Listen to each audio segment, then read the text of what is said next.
When cold weather happens, we'll do anything to warm up. Space heaters provide direct and immediate warmth, making them really popular. In this video, I'll compare 3 of the top-selling space heaters I found on Amazon to see what each is like to use and if they're worth the money. The GiveBest portable heater, Dreo's compact model, and a tower heater from Lasko. Stick around to see which one comes out on top and which one I think is a major safety concern. Let's start with the GiveBest portable electric space heater with thermostat. This is a terrific budget pick that doesn't sacrifice on the most important features, safety and performance. The space heater's design isn't anything to write home about, and it is the noisier heater on this list, but for those with a low budget, this is the one to get since the $60 regular price is often slashed in half. Being a portable space heater, the GiveBest heater isn't very heavy, weighing just about 2.5 pounds. It offers only 2 heating modes. There's low and high at 750 watts and 1500 watts of power, as well as a fan-only mode, allowing you to use it during the summer to stir the air around. There are 2 dials on top of the machine, one of which lets you choose your setting, the other lets you adjust the level of heat. There is a built-in carrying handle and a 6-foot-long cord. This space heater works best for rooms less than 200 square feet, according to the manufacturer. When it comes to how far this heater is going to push out warmth, it was actually the best of each of the heaters I tried. I could feel the air and the heat as far as about 2 feet away, and I found it was actually really good at heating up my small office. In terms of safety, the GiveBest portable space heater automatically shuts off if it overheats. It also has tip-over protection, which will trigger a shutdown if it's knocked over. This heater was also one of the only ones I tried that actually shut down when it was just beginning to tip over, not when it had fully face-planted. Putting the heater back up right after the tip-over also automatically switches the heater back on, which is handy. If safety is one of your primary concerns, I would definitely recommend this heater. With a noise level of about 45 to 50 decibels, this is the noisiest heater I tried. Even so, it's not loud enough to be distracting, and I think it would be possible to sleep with this running.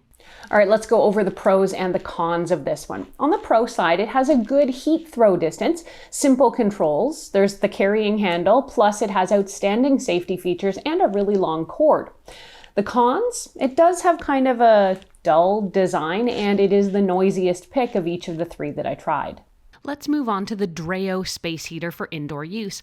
If your primary need for a space heater is rock bottom noise levels, but also something that won't offend your design sensibilities, then the Dreo is for you. This option doesn't offer a whole bunch of bells and whistles or features, but what it does do, it does reasonably well. Dreo does have a sleeker and more compact cylindrical design while still having a handle in the back for good portability. It also has a built-in LED readout showing the current temperature. Other nice extra features you'll get with the Dreo include a 12-hour auto shut-off timer. When it comes to the noise level, Dreo here hovers at about 40 decibels, and it can dip to the mid-30s if you reduce the heat setting. Now, unless you're penny pinching, the lower noise level of this heater is actually a nice little extra to enjoy, even if you don't think you need it. The Dreo heater offers 3 different quick heat settings, essentially high, medium, and low, or you can swap modes and get a thermostat to dial in your temperature a little better from 41 to 95 degrees Fahrenheit. Settings are adjusted using the flat touch controls on top. Finally, a child lock setting means you can keep the kids from making any adjustments. Maybe it's down to the size, but this heater is really only able to throw out direct heat within, I'd say, about 8 to 10 inches of the front grille. Anything further away than that, and you're really only getting ambient air warming.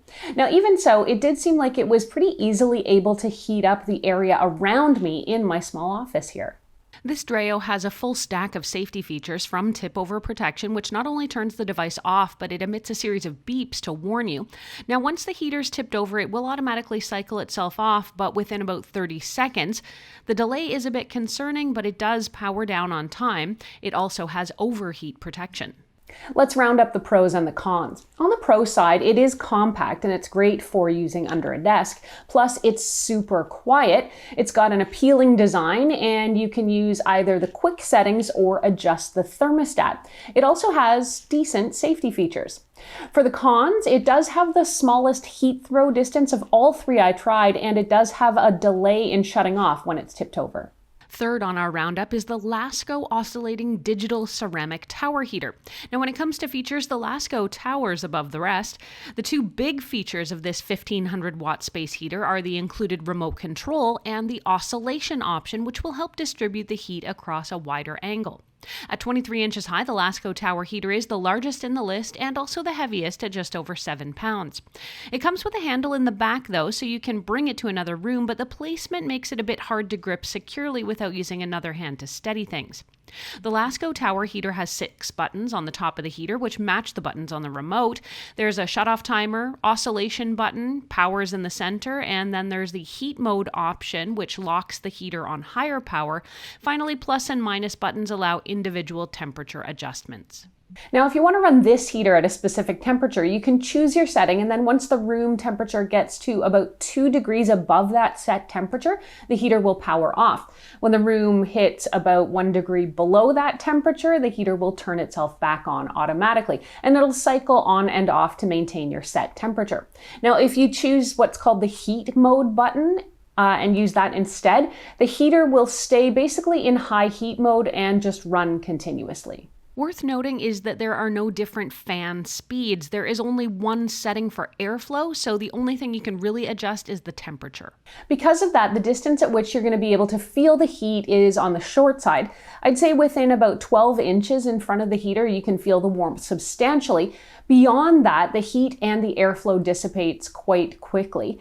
For that reason, you may want to sit rather close to this heater to get your warm up, or you can just count on it to heat the overall room rather than relying on it for directional warmth. Now, moving on to the safety features, the Lasko tower heater is possibly the most unsafe option of all 3 I tested. This heater does not shut off on its own if it tips over, and it has no fabric detection. I would actually be really concerned about running this in my home unless I was there with it. On the flip side, this heater is actually really quiet for the power it puts out, and you could totally sleep beside it. Okay, it's time for the pros and the cons of the Lasko here. On the pro side, it's very quiet. It heats up quite quickly and it effectively heats a room, and it does come with an adjustable thermostat. It oscillates and it's got the remote control. So what are the cons? The heat dissipates if you're further than about 12 inches away, and there is only one airflow level, and this heater is rather tall, so it's not for all spaces. I do also have safety concerns over it not shutting off if it tips over, and also, by the way, the batteries for the remote are not included. Here's my final thoughts. Each of these 3 heaters rely on a ceramic heating element, which means they're all going to heat up pretty quickly and be fairly efficient. Now, none of them have any smart features or fancy wireless technologies to open up any smart home assistant integration. Even so, they all provide decent overall performance, especially for the money. When it comes to which one I'm buying for my own use, I'd say they all have their merits, but my top 3 in order are going to be the GiveBest, which I'd say is best overall, then the Dreo, mainly for its design and simplicity, followed by the Lasko tower, which feels like the least safe. You can find each of these heaters on Amazon. You can also check out what it's like to spend about 10 times more on a space heater, see what Dyson is doing, or see how these other Dreo heaters compare right now.